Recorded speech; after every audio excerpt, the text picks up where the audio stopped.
Un saludo a cada uno de ustedes, hermanos. El Señor les bendiga grandemente.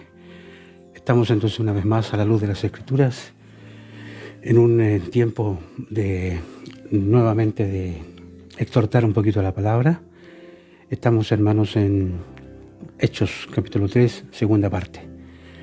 Nos ha ido bien en el sentido de que hemos ido avanzando levemente, hemos ido creciendo de a poquito, hemos ido escudriñando un poquito la palabra del Señor. Así que estamos bastante contentos porque Dios nos ha respaldado, Dios nos ha ayudado. Así que bienvenidos a la palabra del Señor, a la luz de las Escrituras. Recuerda, hermanos, cuadrangulares.cl, la radio, y también en el Facebook, facebook.com/radio.cuadrangulares. Ahí nos encuentra. Así que, hermanos, de todas maneras el video queda ahí registrado en la página de Facebook para que lo pueda revisar una y otra vez y también lo pueda compartir. Bien, hermanos, entonces vamos a ver un poquito la palabra del Señor, algunos versículos, mientras dice, estoy del versículo 11 en adelante, ¿no? Dice, mientras el que había sido cojo seguía agarrado a Pedro y a Juan, llegó corriendo toda la gente alucinada donde ellos estaban, que era el pórtico de Salomón. Entonces, cuando Pedro los vio, se puso a decirles. Aquí está ya el mensaje, ¿no es cierto?, que le da a Pedro. Cuando Pedro lo dice, israelitas, ¿qué es lo que os sorprende tanto? ¿Por qué os quedáis ahí mirándonos como si hubiésemos hecho que este pudiera andar gracias a nuestro poder o a nuestra religiosidad? Esto ha sido posible porque el Dios de Abraham, de Isaac y de Jacob, el Dios de nuestros antepasados, ha glorificado a su siervo Jesús, a quien vosotros repudiasteis y entregasteis a Pilato, aunque él había decidido soltarle. Así renegasteis del santo y del justo, pidiendo que se pusiera en libertad en vez de él a un asesino. Vosotros sois culpables de la muerte del que ha abierto el camino de la vida, pero Dios le ha resucitado y nosotros somos testigos de ello en el nombre de Jesús, y la fe en ese nombre, lo que le ha dado nuevas fuerzas a este hombre y al que estáis viendo y conocéis. La fe que inspira ese nombre es lo que le ha dado a este hombre la perfecta salud que todos podéis comprobar. Bien, bueno, aquí lo primero que vemos, hermanos, aquí en este pasaje, ¿no es cierto?, hay algunas cositas que resuenan, digamos que algunas características de la predicación cristiana original, digamos, porque aquí estamos hablando del segundo mensaje de Pedro hacia su pueblo, en el fondo. Recuerde que los primeros cristianos eran todos judíos, hermanos, ¿no? Entonces vemos aquí que los primeros predicadores entonces cristianos siempre, hermanos, subrayaban el hecho fundamental de que la crucifixión fue el mayor crimen de la historia humana, hermanos. Ellos subrayaban mucho ese tema, ¿ya? Y siempre que lo mencionan, había en sus voces un tono así como de horror, de algo trágico, ¿no? Entonces, Jesús fue el santo, ¿no es cierto?, y el justo, a quien debieran haber amado. Solo con el hecho de haberlo visto, ellos debieran haberlo amado. Y de hecho el mismo gobernador romano, ¿te acuerdas, Pilato? Él se dio cuenta de que aquella crucifixión era una injusticia horrible, digamos. Entonces, y en vez de eso se escogió para darle libertad a un criminal violento llamado Barrabás, ¿se recuerda? Y se mandó a la cruz al que solo había hecho bien a sus vidas, solo había beneficiado sus vidas. Entonces, los primeros predicadores de alguna manera tratan de impactar, hermanos, los corazones de sus oyentes, ¿ya?, para que reconocieran de alguna manera el horrible crimen de la cruz. Es como si dijeran, ¿se dan cuenta? Fíjense en lo que puede hacer, ¿no es cierto?, o lo que hizo el pecado. Mató al inocente de los inocentes. Entonces, hermanos, una segunda cosa que vemos en la predicación de esta gente es que los primeros predicadores siempre hacían hincapié en la vindicación de la resurrección en ella. O sea, Eso fue un tema muy latente que yo quiero recalcar cada día, eh, porque vemos que con la resurrección Dios aprobó la obra salvadora del Señor Jesucristo. Y es un hecho, hermanos, que sin la resurrección la iglesia no habría existido de ninguna forma. Entonces la resurrección era la prueba de que Jesucristo entonces era indestructible y era el Señor de la vida, y no solo de la vida, sino que también de la muerte. Era la prueba, en el fondo, la prueba definitiva, hermanos, de que la obra de Cristo era la obra de Dios. ¿Ya? Y por tanto nada podría hacerla fracasar. Y de hecho nosotros nos contentamos por eso, porque en Cristo no existe el fracaso, digamos. En Él hay victoria absoluta. Así que ahí tenemos que agarrarnos nosotros, ¿no? Y la tercera cosa que notamos en cuanto al mensaje que entregó Pedro, o los primeros predicadores que entregaban estos primeros mensajes, siempre insistían en el poder del Señor resucitado, digamos. O sea, nunca se presentaban a sí mismos como la fuente. Ellos le hacían el quite a eso, ¿no? Sino que ellos les explicaban a la gente que ellos eran los canales de bendecirles a ellos, o los canales, en este caso, del poder. Eran conscientes que eran personas limitadas, pero también de que no había límites, ¿no es cierto?, lo que el Señor resucitado podía hacer por medio de ellos. Pedro estaba consciente de que Dios lo podía usar de una manera maravillosa, pero todo radicaba en Cristo, en Jesús. Y ahí radica, ¿no es cierto?, el secreto, por así decirlo, de la vida humana, ¿no? O de la vida cristiana, diría yo. Mientras el cristiano no piense más que lo que él puede hacer, o sea, mientras estemos limitados a lo que nosotros podamos hacer, la verdad es que el fracaso viene seguro, ¿ah? El fracaso es seguro, y más, así que, pero cuando pensamos en que no somos nosotros, sino que es Cristo en nosotros, ahí, ¿no es cierto?, hay paz, ahí hay poder, ahí hay una obra poderosa y milagrosa. Así que, hermanos, que Dios nos ayude en esto. Y yo quisiera, hermanos, recalcar entonces el hecho, hermanos, de que Dios es el hacedor de todas las cosas. Entonces voy a introducir un poquito entonces, parte por parte, estos versículos, hermanos, que nos habla cuando ya Pedro predica entonces a la multitud. Entonces vemos, hermanos, que dice que el cojo tenía asido, agarrado a Pedro y a Juan, y que había sido sanado. Y de hecho la gente concurrió a ellos al pórtico que se llamaba Salomón, de Salomón. Y entonces, viendo esto, Pedro respondió al pueblo. O sea, él responde al pueblo y les dice: varones israelitas, ¿por qué os maravilláis de esto? ¿Por qué creen que nosotros hicimos esto? ¿Ya? Entonces vemos entonces que como ya el cojo ya podía caminar, no era por apoyo que él se agarra de estos apóstoles, y seguramente se aferró a ellos por gratitud y quizás por un sentido un sentido combinado, no solo de miedo y de sorpresa, ¿no es cierto?, cuando empieza la gente a acercarse a ellos, y porque la gente atónita concurre a ellos, que por favor que explicaran y dieran alguna explicación. Entonces vemos que se dirigió, dice, a estos varones israelitas, porque recuerde que este era el periodo, ¿no? Este era el periodo de Jerusalén aún. Estaban ahí todavía en Jerusalén. Era un periodo de transición. La iglesia todavía no se había puesto en marcha hacia otras áreas. Por ejemplo, a Roma todavía no llegaba. En Roma nadie había escuchado aún el Evangelio, y todo estaba recién ocurriendo en Jerusalén. ¿Ya? Ahí estaba ocurriendo todo comienza y todo parte ahí. Y vemos que Pedro tuvo entonces mucho cuidado en aclararle, ¿no es cierto?, que este milagro no había sido realizado por su propio poder.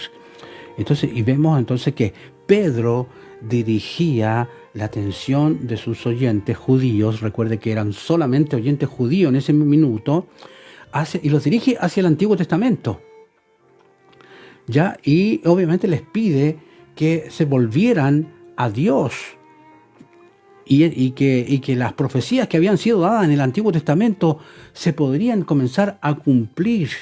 Sí, y yo le voy a mencionar algunas profecías de aquel entonces y que ellos conocían bastante bien.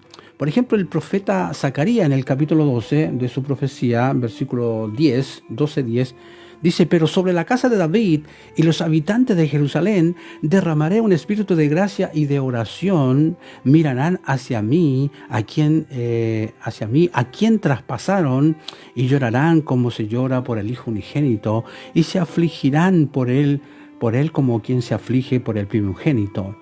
Entonces, esta profecía, hermanos, podría haber sido cumplida si ellos se hubiesen vuelto a él.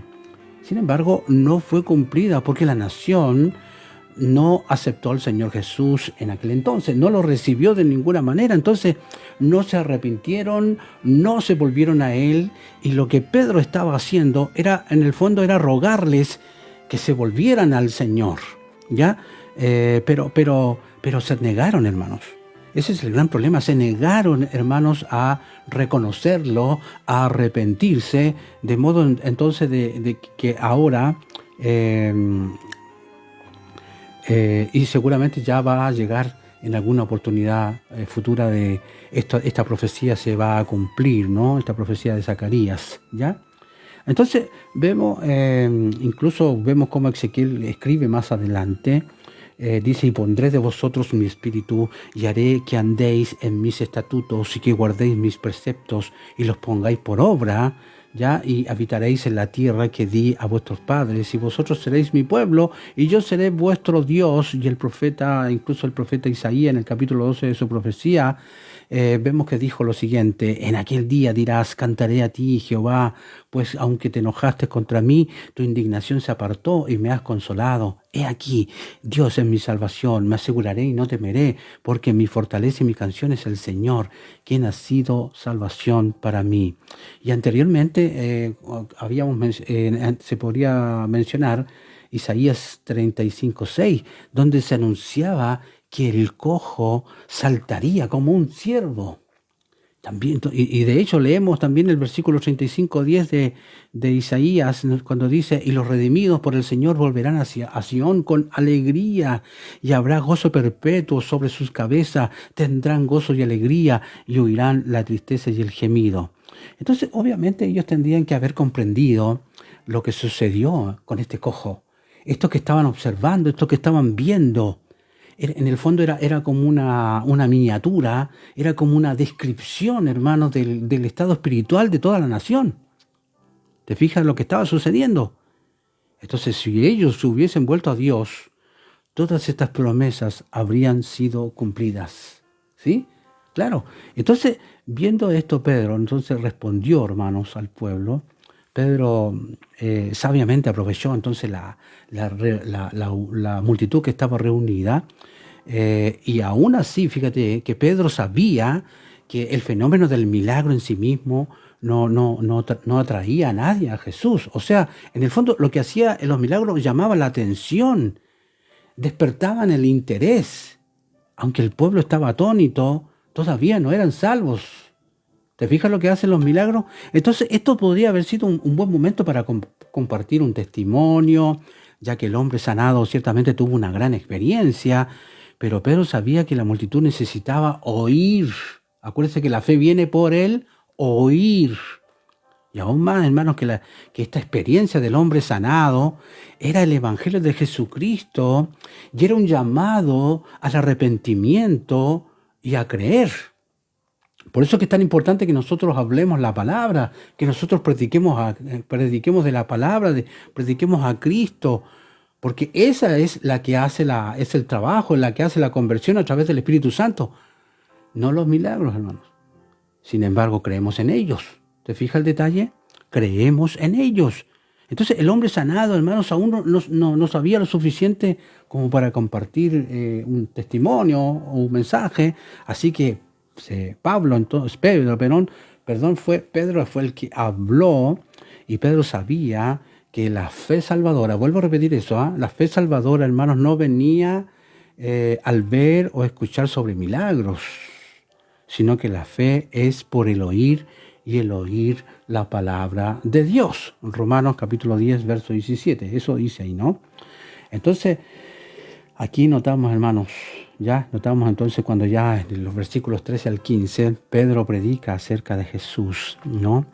Y él les dice, el Dios de Abraham, de Isaac y de Jacob, el Dios de nuestros padres, ha glorificado a su Hijo Jesús, a quien vosotros entregasteis y negasteis delante de Pilato.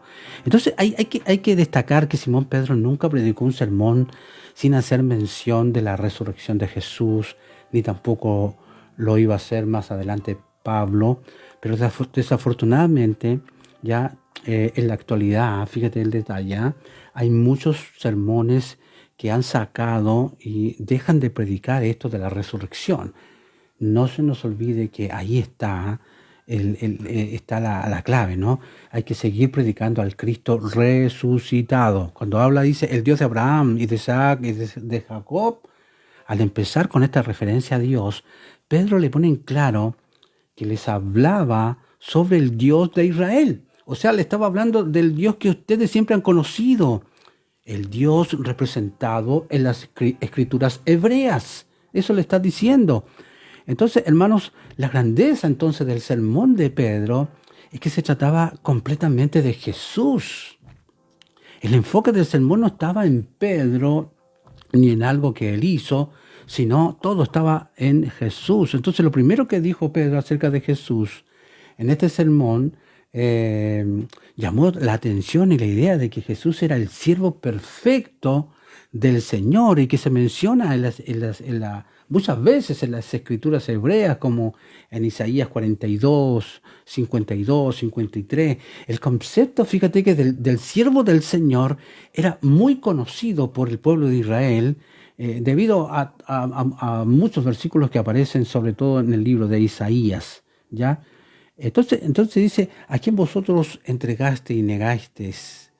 Entonces Pedro audazmente, como dije, establece la culpa de la muerte de Jesús directamente donde pertenecía.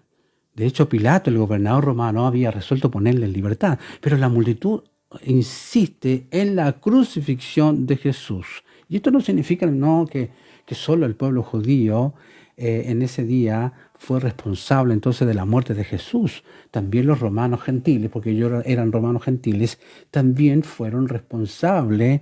Los romanos no habrían crucificado a Jesús sin la presión de los líderes judíos, y los judíos no podían haber crucificado a Jesús sin la aceptación de los romanos. Entonces Dios aseguró de que ambos, judíos y gentiles, compartieran la culpa de la muerte de Jesús.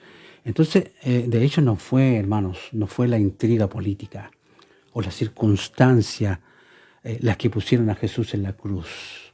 Usted sabe perfectamente que fue mi pecado, tu pecado, el pecado de los judíos, de los romanos y de todos aquellos, ¿no es cierto?, que hemos errado al blanco, porque esa es una definición de pecado, ¿no? Entonces Pedro, hermanos, no tuvo miedo en confrontar el pecado de ellos y mostró una valentía y una audacia increíble.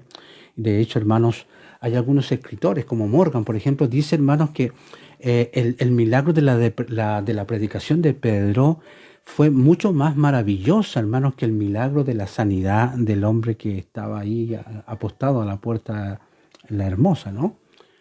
Sí, creo que Dios, hermanos, cuando te permite y te usa en una tremenda predicación, y puede el hombre compungirse, y el hombre puede ser tocado por el Espíritu Santo, creo que es el mayor milagro que hoy día está sucediendo, hermanos, ¿ya? Así que aquí vemos entonces el contraste en los ojos de Dios. Ya Jesús es el Hijo exaltado, prometido, muchos siglos antes, hermanos, en las mismas escrituras hebreas. Ya en los ojos del hombre, Jesús solo fue digno de ser torturado y crucificado. Aquí habla del santo. Dice que Pedro entonces exalta a Jesús como Dios, fíjate.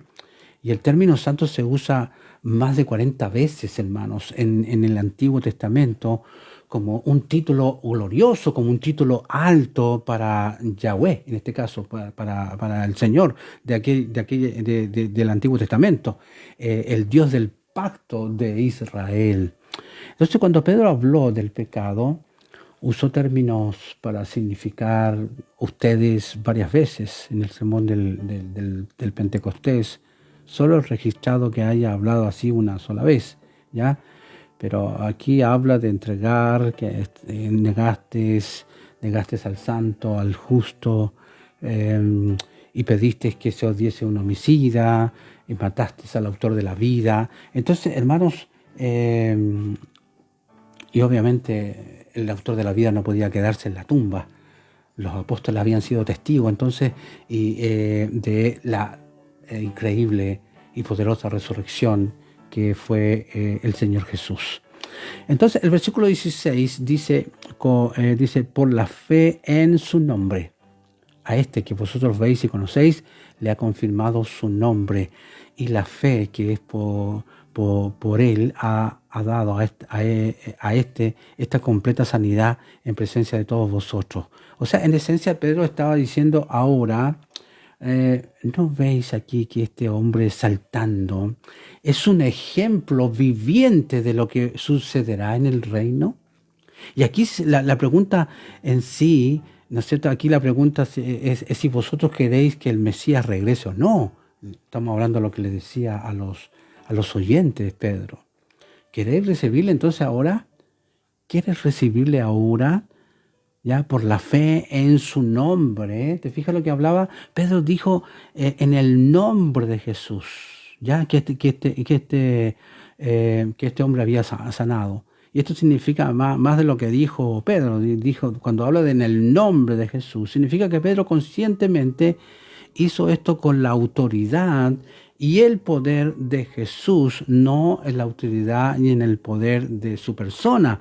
Pedro ni siquiera tomaría ningún crédito, hermanos, por la fe que fue ejercida, digamos, en la sanidad, sino que, hermanos, en el pensamiento semítico, fíjate, esto lo dice un escritor, dice que en el pensamiento semítico un nombre no solo identifica o distingue a una persona, sino que expresa la naturaleza misma de su ser.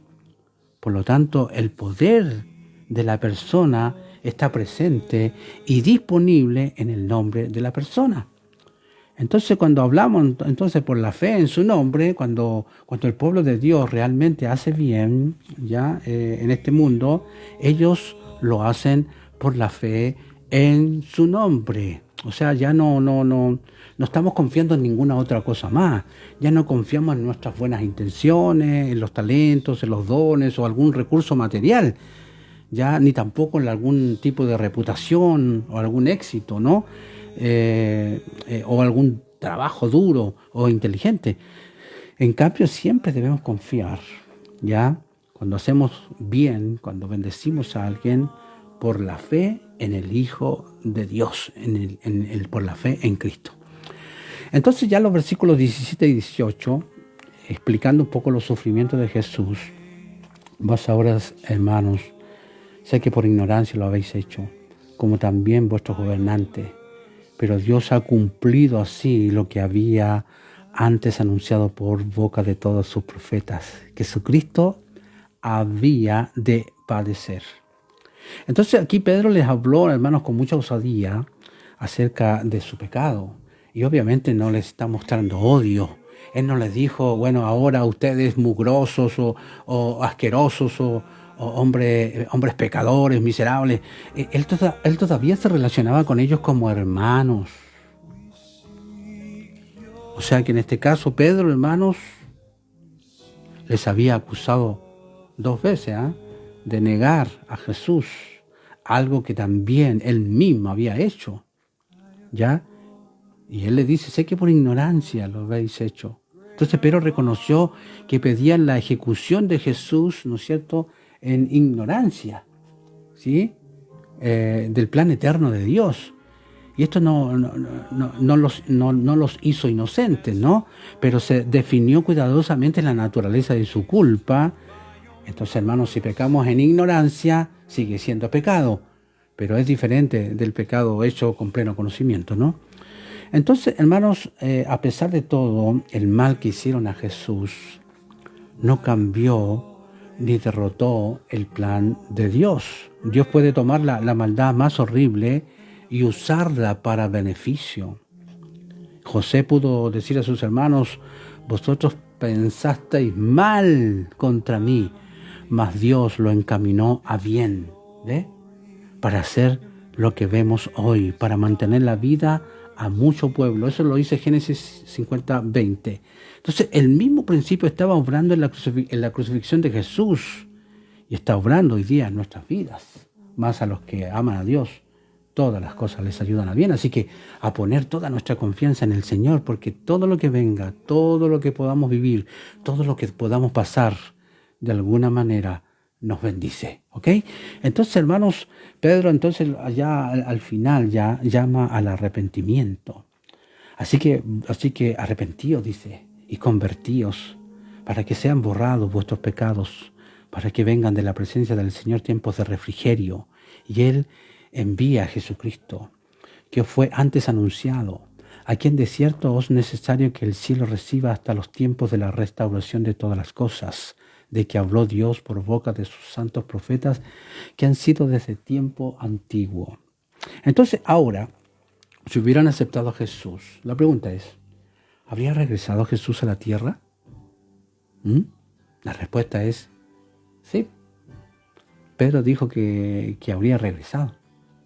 ¿Ya? Y entonces, ¿cuál habría sido el programa de Dios? Entonces, después de eso, no sabemos. La verdad es que no lo sabemos, lo que habría ocurrido, y seguramente eso a lo mejor a algunos de ustedes les sorprende. Bueno, tenemos buenas noticias para ustedes. Nadie más tampoco lo sabe. ¿Qué habría sucedido si ellos se hubiesen arrepentido en ese entonces? ¿Ya? El único que sabe estas cosas es el Señor. Así que evitamos, ¿no es cierto?, especular. No es posible hacer preguntas y suposiciones para las cuales no hay respuesta. Entonces, todo lo que sabemos es que la nación sencillamente no aceptó al Señor Jesucristo. ¿Ya? Y como lo hizo en su primer sermón, ¿ya? Como lo hizo en su primer sermón, Pedro llamó a la multitud a que se arrepintieran. Él les dijo entonces que cambiaran su manera de pensar y que cambiaran sus acciones. Entonces Pedro les habló audazmente sobre su pecado, ¿ya? Espérenme un poquito que se me va a apagar el compu. Ya. Ahora sí. Entonces, hermanos, Pedro les habló con mucha valentía, como he dicho, y obviamente la idea no era hacerlos sentir mal. Ese no era el objetivo de Pedro. El objetivo era animarlos a arrepentirse y a creer.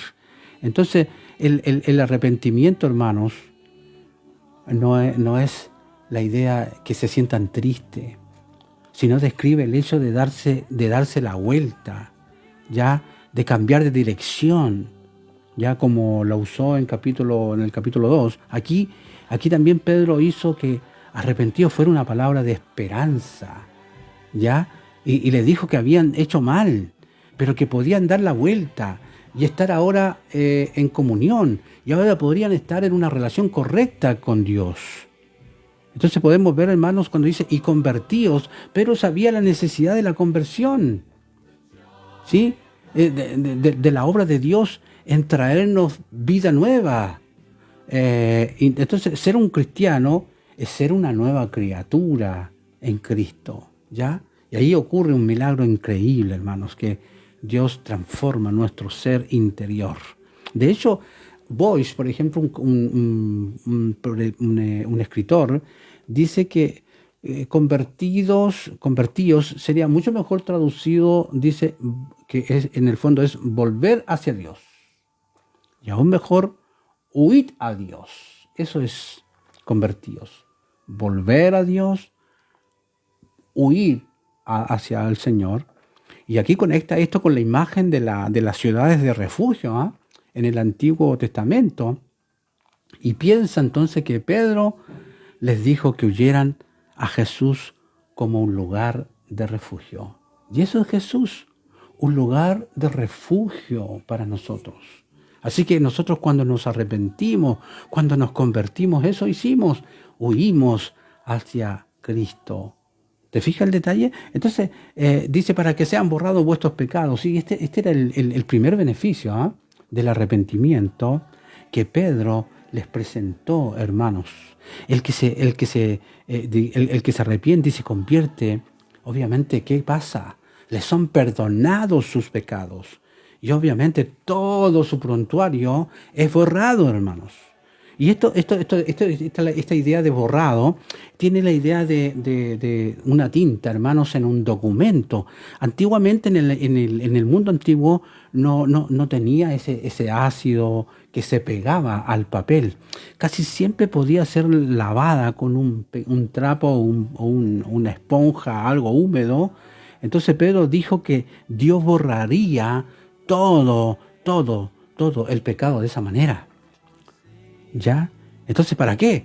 Para que vengan de la presencia del Señor tiempos de refrigerio. Aquí notamos un segundo beneficio de arrepentimiento y de convertirse a Dios. ¿Ya? En hablar de los tiempos de refrigerio, Pedro se refirió al tiempo cuando Jesús volverá a gobernar la tierra con justicia, hermanos.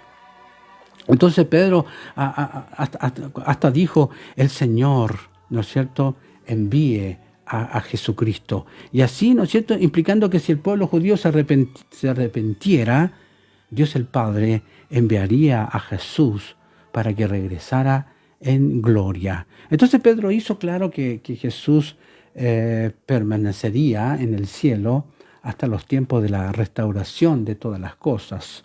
Ya, y dado que el arrepentimiento de Israel es una de todas las cosas, hay un sentido, ¿no es cierto?, en el que el regreso de Jesús, la gloria, no sucederá hasta que Israel se arrepienta. Y bueno, hermanos, yo creo, hermanos, que en un sentido menor, aunque glorioso, Dios envía tiempos de refrigerio hoy día a su pueblo, hoy día. Nosotros debemos seguir orando, debemos seguir confiando en Dios, ¿no?, para que hayan tiempos de refrigerio, tiempos de avivamiento, tiempos, ¿no es cierto?, donde podamos sentir esa presencia, ese mover del Señor en todos lados, en todas partes. Así que Pedro, ya terminando los versículos, Pedro advierte del peligro de rechazar a Jesús, ¿ya?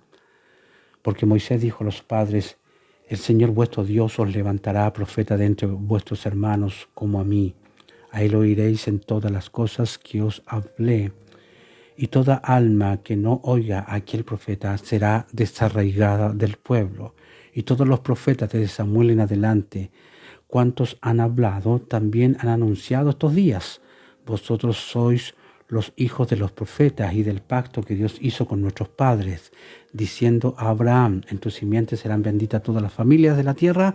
A vosotros primeramente, Dios, habiendo levantado a su Hijo, lo envió para que os bendijese, a fin de que cada uno se convierta de su maldad. Entonces es conveniente mencionar, hermanos, aquí, que este pueblo que escuchaba a Pedro, ya estaba a punto de sufrir un gran juicio. ¿Te acuerdas, hermanos? Estoy hablando de la primera iglesia ahí, que en el año 70 después de Cristo, acuérdate que el romano Tito vendría y destruiría la ciudad.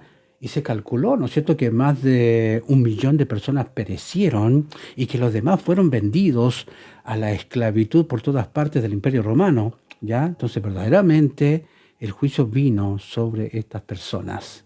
¿Te fijas? Solo por el hecho de no haber aceptado al Mesías, ¿ok? Entonces, el pueblo judío, ¿no es cierto?, los días de Pedro, hermanos, estaban enterados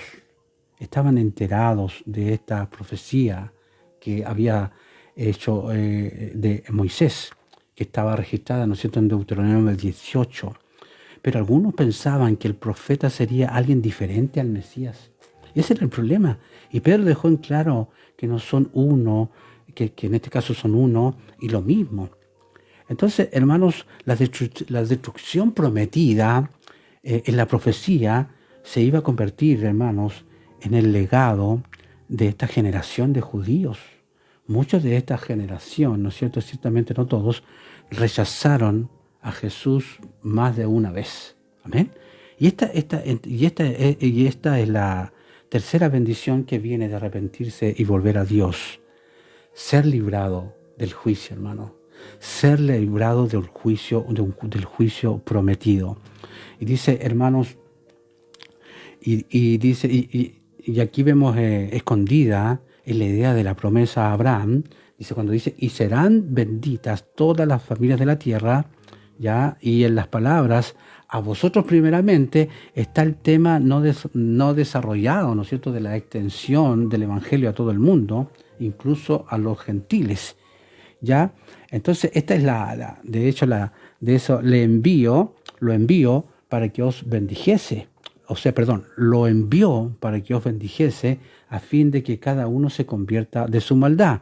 Y aquí vemos que la cuarta bendición que viene de arrepentirse, hermanos, que es lo que nosotros hicimos, y de volverse a Dios, es que Jesús nos bendice desde el cielo. ¿Y lo hace cómo? Lo hace alejándonos de nuestros pecados. O sea, el deseo de Dios de bendecirnos y hacer bien por cada uno de nosotros también incluye el deseo de alejarnos de nuestros pecados. Y de hecho, el hombre cojo de la puerta, ¿no es cierto?, llamada la hermosa, quería algo, pero Dios quiso darle algo mucho mejor. Y lo mismo generalmente, ¿cierto?, es del pueblo judío al que Pedro predicó. Ellos esperaban al Mesías de cierta manera, pero Dios quería darles algo mucho mejor. Y aquí quiero explicar eso para que no me malentienda. Ellos buscaban un Mesías político, acuérdate. Ellos buscaban un Mesías militar. Ellos buscaban un Mesías que los librara del flagelo romano. ¿Ya? Entonces, hermanos, no esperaban a alguien que les hiciera, ¿no es cierto?, que se convirtieran de la maldad, alguien que transformara su ser, alguien que tocara el corazón de ellos. Y aquí muestra, ¿no es cierto?, cuán importante es para nosotros esperar las cosas correctas de Dios. Por eso que es importante la Escritura, para ir entendiendo, comprendiendo lo que Dios realmente espera de nosotros. Y como dije, este era un periodo de transición, ¿ya?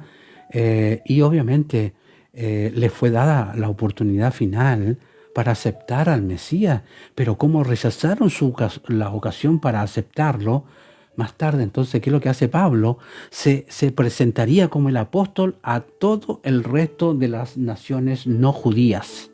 Entonces, todo lo que podía haber sucedido, si aquellos judíos se hubieran convertido a Dios, es una mera especulación. Sencillamente no se convirtieron, ¿no? Y Dios nunca se sorprende de lo que el ser humano hace. Y Él hace que todas las cosas se desarrollen para llevar a cabo su plan perfecto y su propósito perfecto.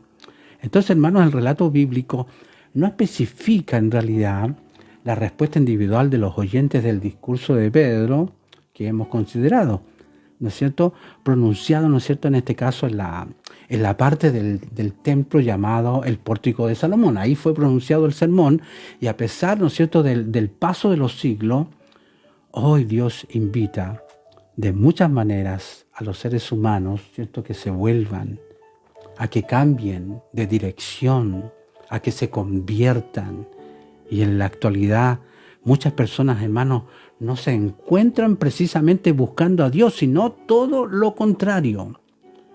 A Dios se le margina en la mayoría de las situaciones, se le desconoce, o se le niega, incluso se le blasfema, incluso se le ridiculiza, ¿ya? Pero el mensaje del Evangelio continúa resonando, hoy día continúa y debe seguir resonando en nuestro mundo, ¿no es cierto? Que es el mundo al cual Dios amó profundamente, y a pesar de la aparente indiferencia o a pesar de la aparente oposición de los seres humanos ante esta invitación tan amorosa de Dios, hay muchas personas que conscientes, hermanos, de su estado de alejamiento, ¿ya? Y de esa profunda necesidad espiritual que tiene, están buscando a Dios. Entonces, hermanos, ya, obviamente queremos que lleguen estas palabras a cada uno de ustedes.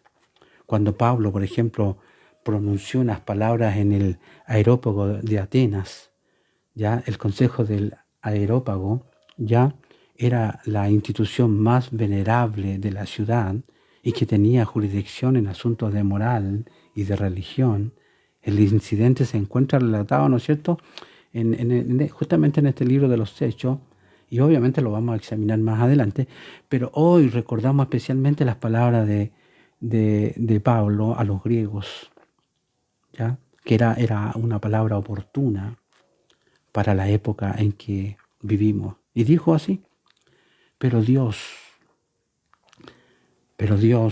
habiendo pasado por alto los tiempos de esta ignorancia, ahora manda a todos los hombres en todo lugar que se arrepientan, por cuanto ha establecido un día en el cual juzgará al mundo con justicia, por aquel varón a quien designó, acreditándolo ante todos al haberlo levantado de los muertos. Amén.